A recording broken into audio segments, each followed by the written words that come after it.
Hello दोस्तों, स्वागत है आप सभी का मेरे YouTube चैनल शुभम की पाठशाला में। दोस्तों, हम लोगों ने अपने पिछले वीडियो में गुप्ता एंड गुप्ता के क्वेश्चन नंबर 127 तक के क्वेश्चन को सॉल्व करके देखा था। उम्मीद है आप सभी ने घर में वो सारे क्वेश्चन बना के देखे होंगे और आपसे सारे क्वेश्चन बन गए होंगे। अगर आपको किसी क्वेश्चन में कोई भी डाउट है तो आप हमारे टेलीग्राम ग्रुप को ज्वाइन कर सकते हैं। आप वहाँ अपने डाउट पूछ सकते हैं, मैं वहाँ आपके सारे डाउट क्लियर कर सकता हूँ।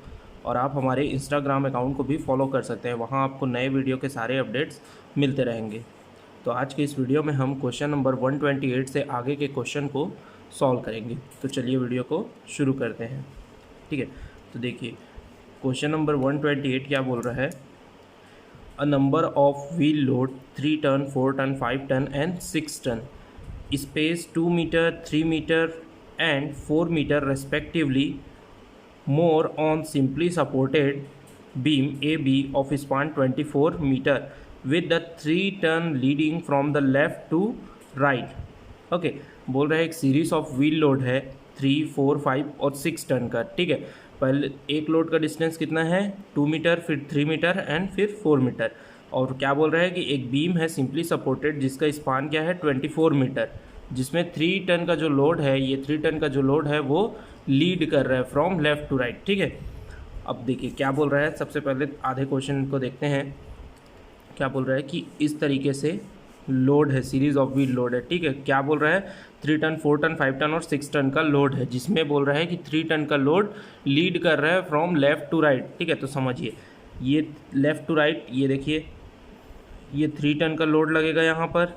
ठीक है, यहाँ से 2 मीटर के डिस्टेंस पे लगेगा, 2 मीटर के डिस्टेंस पे लगेगा क्या 4 टन का लोड।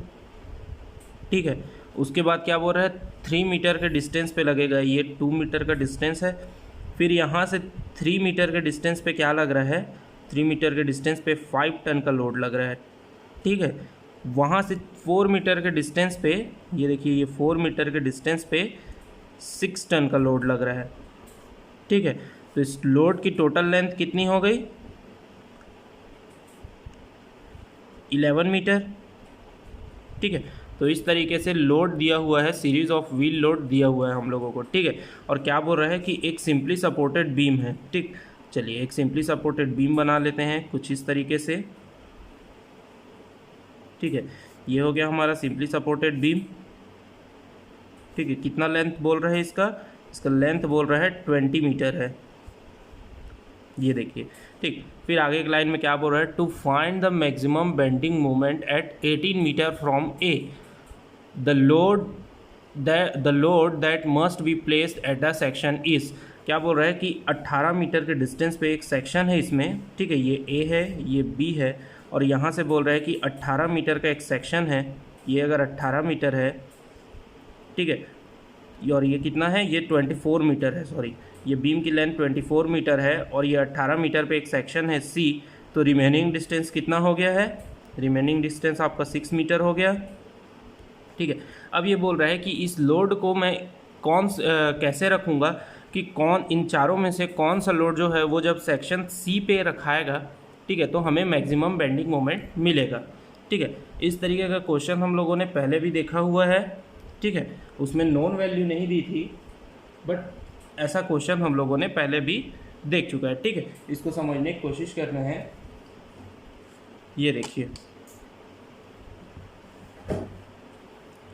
ये देखिए ये कुछ इस तरीके से बीम दिया हुआ है। ठीक है, बोल रहा है कि ये एक सेक्शन है 18 मीटर पे। ठीक है, ये 18 मीटर पे एक सेक्शन दिया हुआ है। अब बोल रहा है कि ये सीरीज़ ऑफ व्हील लोड लगा है। ठीक है, ये सीरीज़ ऑफ व्हील लोड है, ये देखिए।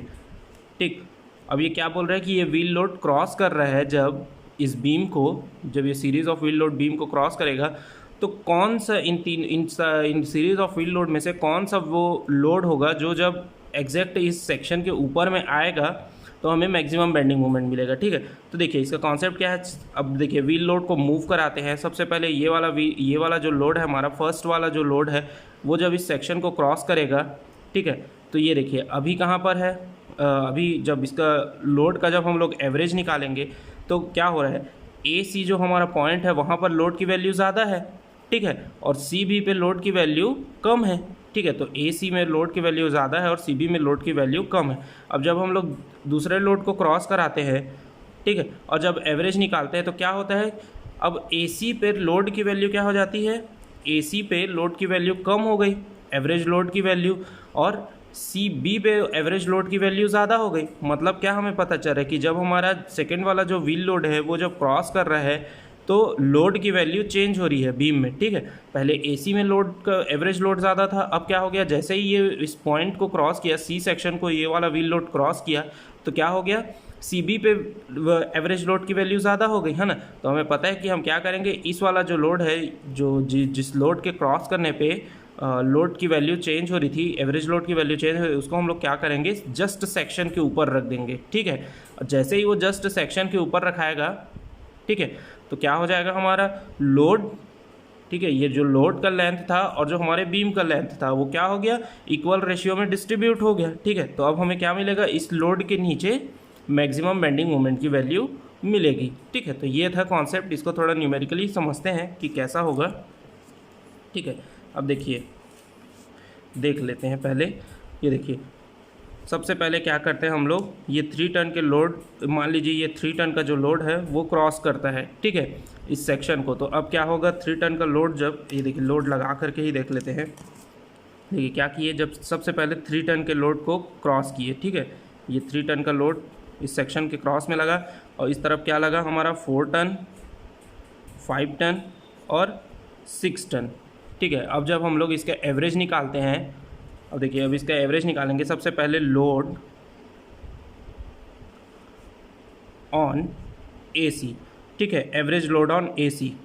अब एवरेज लोड ऑन AC निकालते हैं, क्या है एवरेज लोड, ये देखिए 5 प्लस, ये देखिए 6 + 5 + 4 डिवाइडेड बाई 18, तो कितना आ रहा है यहाँ पर, ये देखिए 15/18, ठीक है, ठीक, तो कितना आता है हमारा 0.84 समथिंग, ठीक है। अब देखिए, अब ये तो हो गया हमारा AC का बात, AC पे एवरेज लोड कितना है 0.84। अब निकालते हैं CB पे, ठीक है, तो एवरेज लोड ऑन CB देखते हैं, तो एवरेज लोड कितना होगा 3/6, ठीक है। ये वाला डिस्टेंस कितना था, सेक्शन के इस तरफ का डिस्टेंस 18 है और सेक्शन के इस तरफ का डिस्टेंस कितना है 6 है, तो 3/6 किए तो कितना आएगा 0.5, ठीक है। तो अभी लोड किस में ज़्यादा है, इस कंडीशन में, ऐसे कंडीशन में क्या है, AC पे लोड ज़्यादा है अकॉर्डिंग टू CB, ओके। अब देखिए, अब हम लोग क्या करते हैं सेकेंड केस में हम लोग क्या करते हैं कि नेक्स्ट लोड को हम लोग क्रॉस कराते हैं। अभी 3 टन का लोड क्रॉस किया हुआ था, अब हम लोग क्या करते हैं इसमें, यहाँ पर आ जाएगा 4 टन का लोड, ये देखिए 3 टन का लोड यहाँ आ गया, फिर यहाँ पर आ जाएगा 5 टन और यहाँ पर आ जाएगा 6 टन, ठीक है। अब देखते हैं इस कंडीशन में, ऐसे कंडीशन में एवरेज लोड देखते हैं, ठीक है, एवरेज लोड ऑन AC। अब देखिए AC पे कौन कौन सा लोड लग रहा है, AC पे 6 और 5, तो 6 + 5 डिवाइडेड बाई 18, तो 11 डिवाइडेड बाई 18 कर दिए, तो कितना आ जाएगा हमारा, ये देखिए 0.61, ठीक है। अब एवरेज लोड ऑन CB, अब देखिए CB पे कितना है 4 और 3 टन का लोड, 4 + 3 डिवाइडेड बाई 6 कर देंगे, तो 7 डिवाइडेड बाई 6 कर देंगे, तो कितना आ जाएगा हमारा, ये देखिए 1.67। मतलब अब किस में लोड ज़्यादा हो गया, CB पे, ठीक है। तो अब क्या हो जाएगा, AC पे लोड जो है वो लेस देन CB, मतलब CB पे लोड की वैल्यू ज़्यादा होगी। मतलब जैसे ही ये 4 टन का लोड इस सेक्शन को क्रॉस किया तो CB पे लोड की वैल्यू ज़्यादा होगी। तो अब हम लोग क्या करेंगे, 4 टन के जो लोड है उसको जब हम लोग C पे रखेंगे, एग्जैक्ट C पॉइंट पे रखेंगे, तो हमें मैक्सिमम बेंडिंग मोमेंट की वैल्यू मिल जाएगी, ठीक है। क्योंकि जैसे ही हम लोग 4 टन के लोड को क्रॉस करा रहे हैं सेक्शन से, तो CB सेक्शन पे एवरेज लोड की वैल्यू क्या हो जा रही है, ज़्यादा हो जा रही है, और AC पे कम हो जा रही है, मतलब लोड की वैल्यू चेंज हो जा रही है, ठीक है। तो इसी तरीके से इस कॉन्सेप्ट से हम लोग ने क्या देखा कि 4 टन के लोड को हम लोग जब सेंटर पे रखते हैं तो हमें मैक्सिमम बेंडिंग मोमेंट की वैल्यू मिलती है, ठीक है। तो देखिए इसका आंसर क्या आ जाएगा, हमारा ऑप्शन में क्या क्या दिया हुआ है, 3 टन, 4 टन, 5 टन और 6 टन। तो हमारा आंसर क्या आ जाएगा इसका, 4 टन, ठीक है, हम लोगों ने सॉल्व करके देखा अभी। ओके, नेक्स्ट क्वेश्चन देखते हैं हम लोग। नेक्स्ट क्वेश्चन क्या बोल रहा है? नेक्स्ट क्वेश्चन है आपका a load W is moving from left to right support on simply supported beam of span L. The maximum bending moment at 0.4 L from the left support is, ठीक है, एकदम simple question है ये देखिए क्या बोल रहा है कि इस तरीके से एक सिंपली सपोर्टेड बीम है, ठीक है, इसकी लेंथ कितनी है? L, ठीक है, इसकी लेंथ है L। अब क्या बोल रहा है कि 0.4 L पे एक सेक्शन काटिए और वहाँ पर मैक्सिमम बेंडिंग मोमेंट की वैल्यू कितनी होगी वो बताइए, ठीक है। एक मूविंग लोड है W उसके कारण, ठीक। तो ये देखिए क्या किए, ये 0.4, ये टोटल L है, तो ये कितना हो गया 0.4 L, और ये कितना हो जाएगा, ये A है, ये B है, यहाँ एक सेक्शन काटे C, यहाँ से यहाँ तक का डिस्टेंस 0.4 L है, तो यहाँ से यहाँ तक का डिस्टेंस कितना हो जाएगा 0.6 L, क्योंकि टोटल डिस्टेंस कितना है L है। अब C पे क्या बोल रहा है कि एक लोड लगा है W का, इसके कारण मैक्सिमम बेंडिंग मोमेंट की वैल्यू बताइए। तो अब हम लोग कैसे बनाते थे, जब हम लोग इसको ILD से सॉल्व करते थे, तो ये देखिए जो सेक्शन रहता था इस तरीके से, वहाँ क्या करते थे कि लाइन खींचते थे और उसको जोड़ देते थे, ठीक है। और यहाँ पर की वैल्यू कितनी आ जाती थी AB/L, तो A कितना है यहाँ पर 0.4 L, B कितना है 0.6 L, और डिवाइड कर देंगे टोटल L से, ठीक है। तो कितना आ जाएगा 0.4, देखिए 0.4 इंटू 0.6 L, कितना आ जाएगा हमारा answer 0.24 L square divided by L, तो इज इक्वल टू कर देंगे, जब इसको कट करेंगे तो 0.24 L आ रहा है, ठीक है। अब हमें मैक्सिमम बेंडिंग मोमेंट निकालना है। ये हमारा क्या हुआ, ये हमें इस पॉइंट की वैल्यू मिली, और हमें पता है कि जब मैक्सिमम बेंडिंग मोमेंट निकालना रहता था, maximum bending moment eight section, ठीक है, तो उसके लिए क्या करेंगे, लोड इनटू ये वाला जो हाइट रहता था हमारा, उसको मल्टीप्लाई कर देते थे AB/L को। तो AB/L की वैल्यू कितनी आई है हमारी 0.24, तो कर देंगे W इंटू 0.24 L, तो कितना आ जाएगा हमारा आंसर 0.24 WL। तो ये देखिए यहाँ पर हमारा कौन सा आंसर सही हो जाएगा, इसमें ऑप्शन C सही हो जाएगा। ओके, तो इसका आंसर हमारा आ जाएगा 129 का हमारा आंसर आ जाएगा answer C। Okay, next question देखते हैं। नेक्स्ट क्वेश्चन है हमारा क्वेश्चन नंबर 130। ये देखिए कुछ इस तरीके से बोल रहा है क्वेश्चन नंबर 130। क्या बोल रहा है, consider the following statement regarding the beam and their loading shown in figure, ठीक है। देखिए दो फिगर दिए हुए हैं हमें, इस तरीके से दो फिगर दिए हुए हैं हम लोगों को, ठीक है, और बोल रहा है कि स्टेटमेंट को पढ़िए और बताइए कि कौन सा स्टेटमेंट सही होगा इस बीम के अकॉर्डिंग, ठीक है। क्या बोल रहा है, deflection at B of beam in figure 12.46 would be equal to, ठीक है। ये देखिए ये जो बोल रहा है कि 12.46 में जो फिगर दिया है, इसमें ये जो पॉइंट B है, ये वाला पॉइंट B है, यहाँ जो डिफ्लेक्शन आएगा, जो डेल की वैल्यू आएगी, वो ये वाले डायग्राम में दिया हुआ है, इस डायग्राम में इक्वल टू होगा 1/EI into bending moment at the B of figure 12.47, 1/EI into moment of area about B of bending moment diagram of figure, इस फिगर के बेंडिंग मोमेंट डायग्राम के बराबर होगा, या फिर बोल रहा है कि इस ये वाले फिगर के बेंडिंग मोमेंट डायग्राम के एरिया के बराबर होगा, ठीक है। तो ये तीन स्टेटमेंट दिया है हम लोगों को, ठीक है। और क्या बोल रहा है कि इस वाले डायग्राम में, ये जो हमारा डायग्राम 12.46 है, ओके, इसमें पॉइंट B पे आने वाला डिफ्लेक्शन बराबर होगा किसके, इन तीनों स्टेटमेंट में किसके बराबर होगा, ठीक है। तो चलिए देखते हैं इस क्वेश्चन को सॉल्व करके।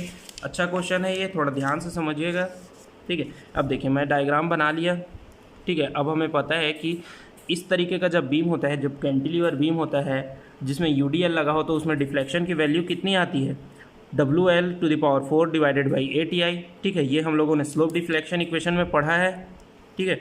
जब हम लोग स्लोप डिफ्लेक्शन इक्वेशन पढ़ते थे तो मैंने आपको बताया था कि कैसे आप स्लोप की वैल्यू निकाल सकते हैं, कैसे आप डिफ्लेक्शन की वैल्यू निकाल सकते हैं। अगर आपको ये नहीं आता है तो मैंने इसके लिए पर्टिकुलर वीडियो बनाया हुआ है, आप वहाँ जा करके देख सकते हैं कि ये वैल्यू कैसे आई। ठीक है, आपको याद रखना है इस तरीके का जब बीम होता है जिसमें UDL लगा हो कैंटिलीवर बीम में, तो डिफ्लेक्शन की वैल्यू कितनी आती है, WL⁴ डिवाइडेड बाई 8EI। अब हमें ये सॉल्व करना है कि ये तो हमने डिफ्लेक्शन की वैल्यू पता चल गई, अब ये डिफ्लेक्शन की वैल्यू इन तीनों में से कौन से स्टेटमेंट के में मैच करता है। ठीक है, तो पहला स्टेटमेंट क्या बोल रहा है कि 1/EI, ठीक है, deflection is equal to 1/EI into bending moment at B of figure 12.47। सबसे पहला स्टेटमेंट बोल रहा है कि ये जो डिफ्लेक्शन है वो ये वाले फिगर जो सेकंड फिगर दिया है इसमें बी पॉइंट पे आने वाले बेंडिंग मोमेंट इंटू 1/EI के बराबर होगा। ठीक है, तो देखते हैं क्या पहला स्टेटमेंट हमारा सही हो रहा है या नहीं। तो देखते हैं सबसे पहले कि इसके बी पॉइंट पे बेंडिंग मोमेंट क्या आएगा। ठीक है, कुछ इस तरीके का बीम दिया हुआ है, ठीक है, जिसमें ये देखिए इस तरीके का ये बेंडिंग मोमेंट डायग्राम बना करके हमें दे दिया है। ठीक है, अब इसमें क्या बोल रहा है कि ए पॉइंट पे तो पता है बेंडिंग मोमेंट, ठीक है, बी पॉइंट पे बेंडिंग मोमेंट की वैल्यू क्या आएगी ये बताइए। तो बी पॉइंट पे बेंडिंग मोमेंट निकालने के लिए हम लोग क्या करेंगे, area into centroidal distance from B. ये वाला जो पैराबोलिक हमें शेप मिला है, ठीक है, मतलब पैराबोलिक बना है मतलब UDL लगा होगा। ठीक है, जब लोड UDL होता है तभी उसके बेंडिंग मोमेंट डायग्राम कैसा बनता है, पैराबोलिक बनता है ना। तो देखिए क्या करेंगे, एरिया, इस पैराबोलिक शेप का area into centroidal distance from B, यहाँ से बी पॉइंट बी से उसका सेंट्रॉयडल डिस्टेंस। ठीक है, तो इसको थोड़ा समझते हैं। ये देखिए जब हम लोग पैराबोला बनाते हैं तो इस तरीके का पैराबोला बनता है, ये होता है पैराबोला। ठीक है, और ये ऊपर वाला एरिया एक हो जाता है। ठीक है, ये हमें इस तरीके का शेप मिला हुआ है। ये देखिए एक पैराबोला होता है, ये इस तरीके का पैराबोला होता है एक, ये देखिए, है ना। जब हम लोग से पैराबोलिक आर्च पढ़ रहे थे तो इस तरीके का एक पैराबोला होता है, और ये हमें क्या मिला है, ये दूसरे ये पैराबोला, इस तरीके वाला पैराबोला चाहिए हम लोगों को, इसका एरिया चाहिए। तो ये देखिए एक हम लोग इसका एरिया क्या निकालते हैं और इसका एरिया क्या निकालते हैं, वो दोनों हम लोग देखते हैं। जब हम लोग इन सबको ऐड कर देते हैं तो ये कुछ एक रेक्टेंगल का शेप दिख रहा है। अगर हम लोग इसको और इसको ऐड कर दे तो अभी क्या दिख रहा है, एक रेक्टेंगल का शेप दिख रहा है जिसकी लेंथ कितनी है, विड्थ कितनी है b, और हाइट है h। तो A1 + A2 कितना हो जाएगा, ये इसका एक अलग एरिया हो गया ये वाले का, और ये वाले का एक अलग एरिया निकाल लेते हैं। तो कितना आ जाएगा, B × H। अब हमें पता है कि जब इस तरीके का एरिया होता है, इस तरीके का पैराबोला होता है ये वाले शेप का, इसका एरिया क्या निकालते हैं हम लोग, 2/3 B × H। ठीक है, लेकिन हमें क्या चाहिए, ये वाला पैराबोला का एरिया चाहिए। ठीक है, सेकेंड टाइप के पैराबोला का एरिया चाहिए। तो हम लोग क्या करेंगे, A1 की वैल्यू हमें पता है, अब A2 की वैल्यू चाहिए। तो A2 की वैल्यू के लिए क्या करेंगे, B × H minus 2/3 × B × H करेंगे। ये देखिए तो हमें A2 की वैल्यू मिल जाएगी। ठीक है, तो इस टाइप वाले पैराबोला का एरिया क्या हो जाएगा हमारा, इस तरीके का जब पैराबोला होगा तो उसका एरिया हम लोग क्या निकालेंगे, 1/3 B × H। ठीक है, तो ये चीज़ आपको बहुत इंपॉर्टेंट है, ध्यान रखनी है।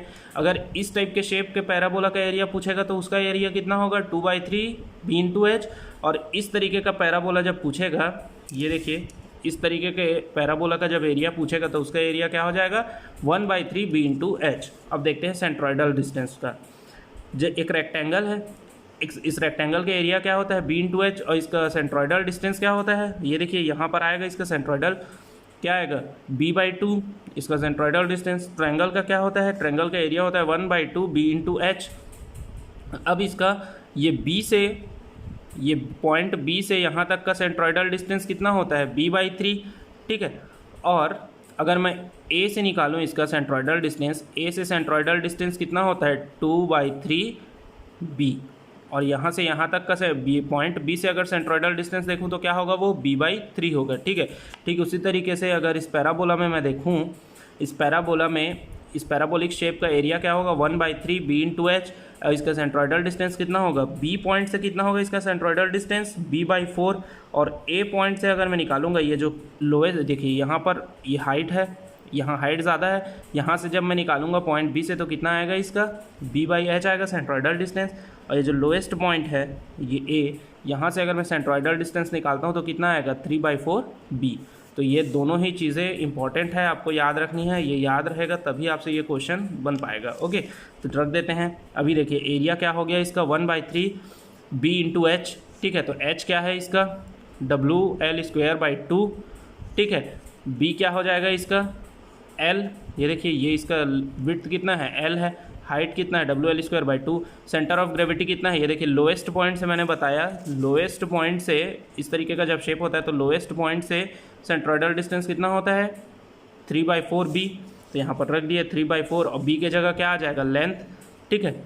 ये देखिए जब इसको सॉल्व करेंगे तो वैल्यू कितना आ जाएगा, WL/4 डिवाइडेड बाई 8, जब इसको सॉल्व कर रहे हैं तो अब ये किसके बराबर होता है, अगर हमारा फर्स्ट स्टेटमेंट क्या बोल रहा है, हमें बेंडिंग मोमेंट की वैल्यू मिल गई, बेंडिंग मोमेंट एट बी, तो हमारा फर्स्ट स्टेटमेंट क्या बोल रहा है, फर्स्ट स्टेटमेंट बोल रहा है कि ये जो बी पर डिफ्लेक्शन आया था वो इक्वल टू होता है 1/EI into bending moment at B, इस वाले फिगर का जो बेंडिंग मोमेंट होगा उसके इक्वल होगा, ठीक है। तो देखते हैं, अगर हम लोग 1/EI, अगर हम लोग 1/EI into WL⁴ divided by 8 करते हैं तो ये कितना आता है, WL⁴ डिवाइडेड बाई 8EI, ठीक है, बराबर आ गया। ये देखिए डिफ्लेक्शन की वैल्यू भी उतनी ही आई थी, WL⁴ डिवाइडेड बाई 8EI, और यहाँ पर 1/EI into bending moment at B कर रहे हैं, ठीक है। ये बेंडिंग मोमेंट एट बी को मल्टीप्लाई किए 1/EI से तो भी वैल्यू सेम आई, ठीक है। तो हमारा कौन सा स्टेटमेंट सही हो जाएगा, हमारा स्टेटमेंट 1 हमारा सही हो जाएगा, ठीक है। तो इस तरीके से आपको इतना सारा चीज़ पता होना चाहिए, तब आपसे ये क्वेश्चन बनेगा। बहुत अच्छा क्वेश्चन था, ट्रिकी क्वेश्चन था, ठीक है। तो आपसे ये क्वेश्चन जो है ये हमारा अच्छा क्वेश्चन है, इसे आपको याद रखना है, ठीक है। तो देखिए इसका फाइनल आंसर हमारा कौन सा हो जाएगा, हमारा स्टेटमेंट 1 सही है, ठीक है। और सेकंड वाला क्या बोल रहा है, अब देखिए सेकंड स्टेटमेंट क्या बोल रहा है हमारा, 1/EI into moment of area about B of bending moment diagram of beam figure 12.46, ठीक है। तो ये जो हमारा 12.46 का जो फिगर दिया था, हमारा फर्स्ट फिगर दिया था, ठीक है। अगर हम इसका बेंडिंग मोमेंट डायग्राम बनाएंगे, ठीक है, इसका अगर हम लोग बेंडिंग मोमेंट डायग्राम बनाते हैं ये वाले फिगर का, तो किस तरीके से बनेगा इसका बेंडिंग मोमेंट डायग्राम, यहाँ पर आएगा कितना, WL² डिवाइडेड बाई 2, कैसे, ये देखिए ये है लोड लगा हुआ है W का, ठीक है। अब अगर इसका A के अबाउट मोमेंट निकालना है, ठीक है, यहाँ पर हम लोग मोमेंट लेते हैं इसका, तो कितना आ जाएगा, W/L/L/2, तो कितना आ रहा है ये, WL² डिवाइडेड बाई 2, ठीक है। तो इसका मैक्सिमम बेंडिंग मोमेंट कितना आ गया, WL²/2, और कैसा बनेगा, इस तरीके से पैराबोलिक बनता है, ठीक है। तो देखा जाए तो ये वाला जो फिगर है हमारा, फिगर 12.47, वो क्या है, वो हमारा जो फिगर, ये वाला जो फिगर दिया है, फर्स्ट फिगर जो दिया है उसका बेंडिंग मोमेंट डायग्राम ही है एक तरीके से, ठीक है। ओके, अब ये बन गया हमारा बेंडिंग मोमेंट डायग्राम किसका, ये फर्स्ट फिगर का बेंडिंग मोमेंट डायग्राम कुछ इस तरीके से बनेगा, ये होगा पॉइंट ए, ये होगा पॉइंट बी, ठीक है। तो अब सेकेंड स्टेटमेंट में क्या बोल रहा है, मोमेंट ऑफ एरिया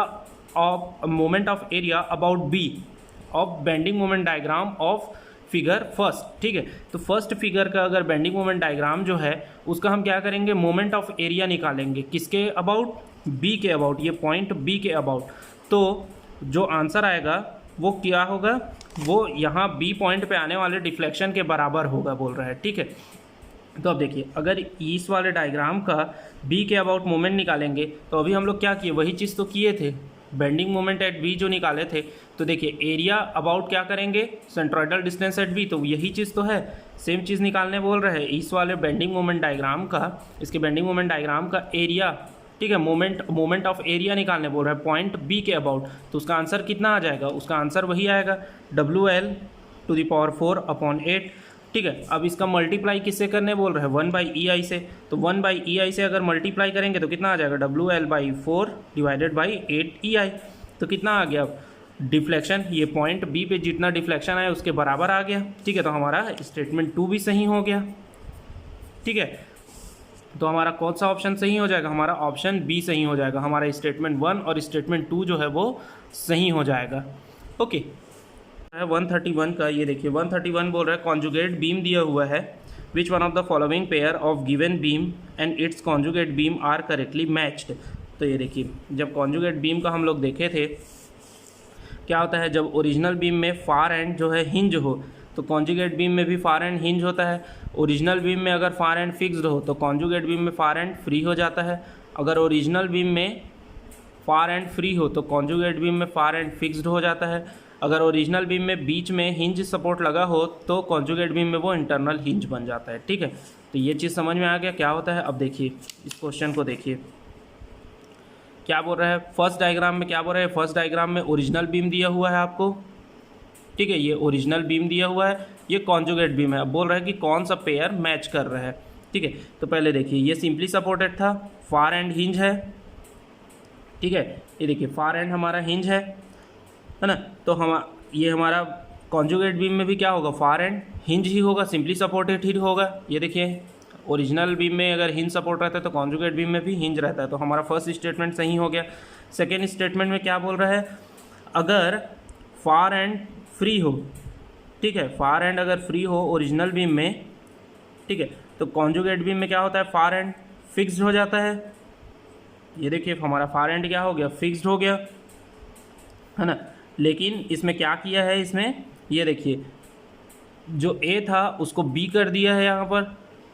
ये देखिए ए को बी कर दिया, कुछ नहीं किया है, ये बीम को उल्टा कर दिया है। ठीक है, तो ये वाला स्टेटमेंट क्या होगा हमारा, गलत होगा, क्योंकि देखिए अगर ओरिजिनल बीम में जो पॉइंट ए है वो अगर फ्री एंड है तो कॉन्जुगेट बीम में जो पॉइंट ए है वो क्या होना चाहिए था, फिक्स्ड होना चाहिए था। लेकिन इसमें क्या किया है, इसमें ए को इस तरफ कर दिया है, ए जो है वो अभी भी फ्री एंड ही है, तो ये गलत हो गया हमारा। ठीक है, थर्ड स्टेटमेंट क्या बोल रहा है, थर्ड स्टेटमेंट कुछ ओवर हैंगिंग बीम दिया हुआ है जिसमें इस तरीके से सपोर्ट लगा हुआ है। अब हमें पता है कि अगर इस तरीके से सपोर्ट लगता है, ठीक है, एंड पे हिंज नहीं लगता, अगर बीच में हिंज लगता है किसी बीम में तो वो क्या हो जाता है, कॉन्जुगेट बीम में इंटरनल हिंज बन जाता है। तो ये देखिए यहाँ पर इंटरनल हिंज बन गया ये दोनों पॉइंट, तो ये हमारा सही हो गया।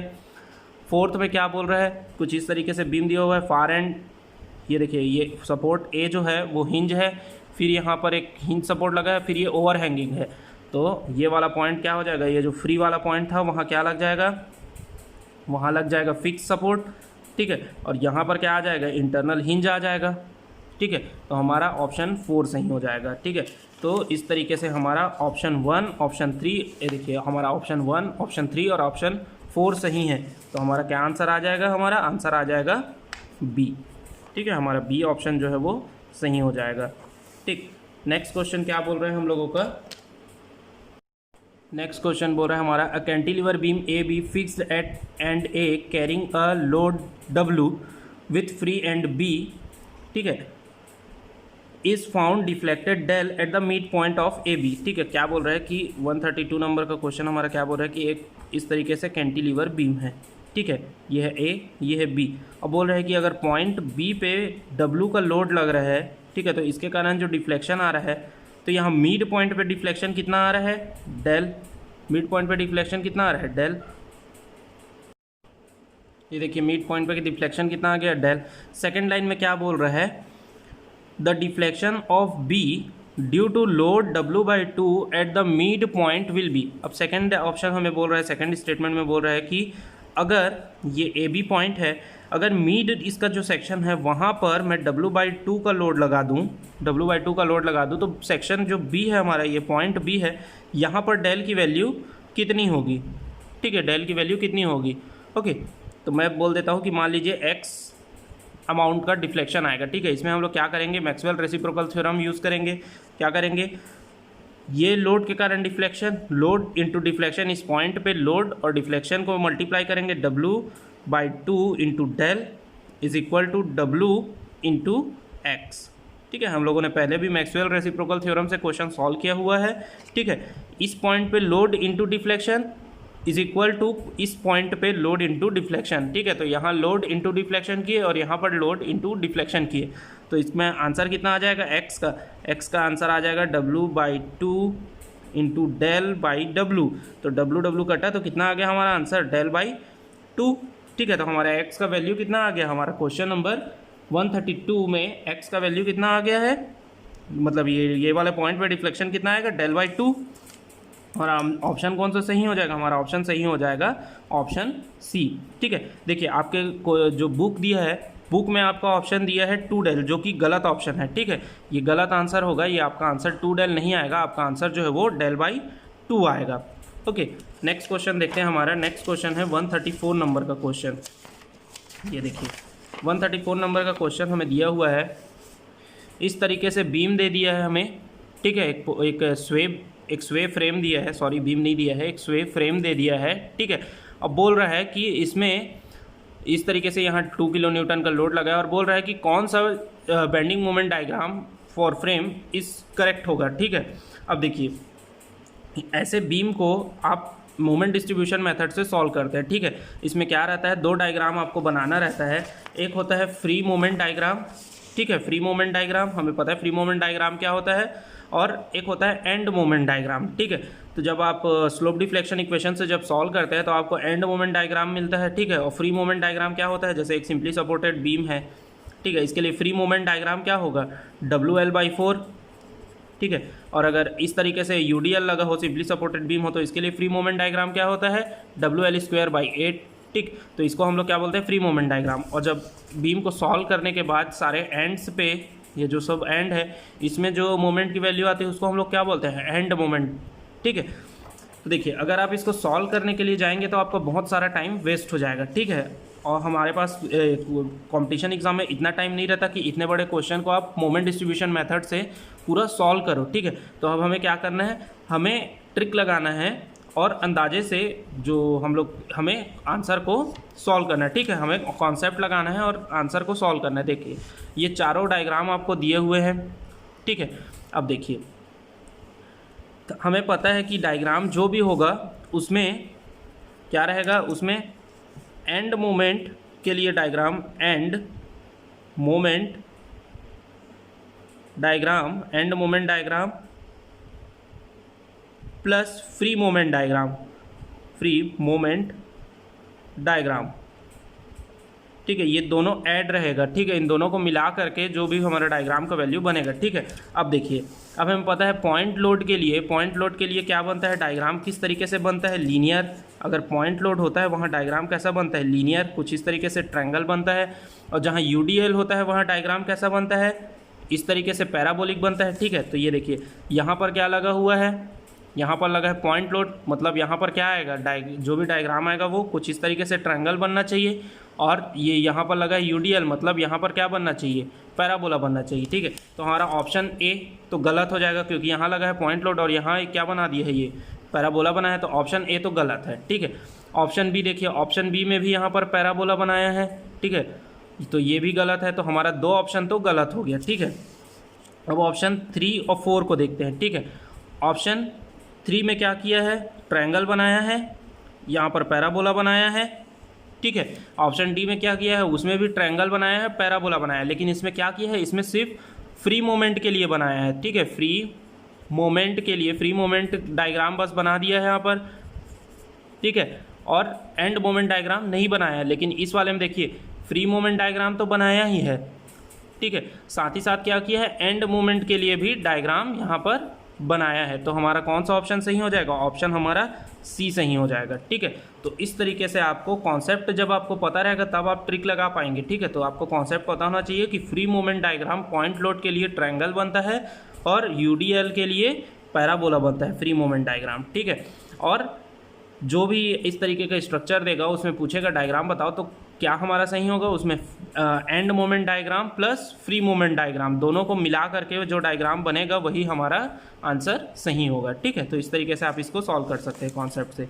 नेक्स्ट क्वेश्चन क्या बोल रहा है, क्वेश्चन नंबर 134 बोल रहा है इस तरीके का एक फ्रेम दिया हुआ है, स्वे फ्रेम। इसमें क्या बोल रहा है, जो सपोर्ट 4 है, ये जो देखिए ये सपोर्ट 1 2 3 और ये सपोर्ट 4 है, ये क्या बोल रहे हैं, सेटल हो गया है अमाउंट ऑफ डेल से, ठीक है। तो fixed end moment in horizontal member, ये जो हॉरिजॉन्टल मेंबर है 2 3, इसमें फिक्स्ड एंड मोमेंट कितना होगा, ठीक है। तो ये देखिए हम लोगों ने जब स्लोप डिफ्लेक्शन पढ़े थे और जब मैट्रिक्स पढ़े थे तो एक देखा था क्वेश्चन, एक कॉन्सेप्ट देखा था हम लोगों ने कि कुछ इस तरीके से अगर बीम होता है, फिक्स बीम हो, ठीक है, वो क्या हो जाए, डिफ्लेक्ट हो जाए 1 यूनिट। अगर इसमें यूनिट डिफ्लेक्शन आ जाता है, ठीक है, यूनिट डिफ्लेक्शन आ जाता है तो इस यूनिट डिफ्लेक्शन के कारण एक मोमेंट की वैल्यू आती है, ठीक है। कुछ इस तरीके से यहाँ मोमेंट लगता है, उस मोमेंट की वैल्यू कितनी होती है, 6 EI del/L², ठीक है।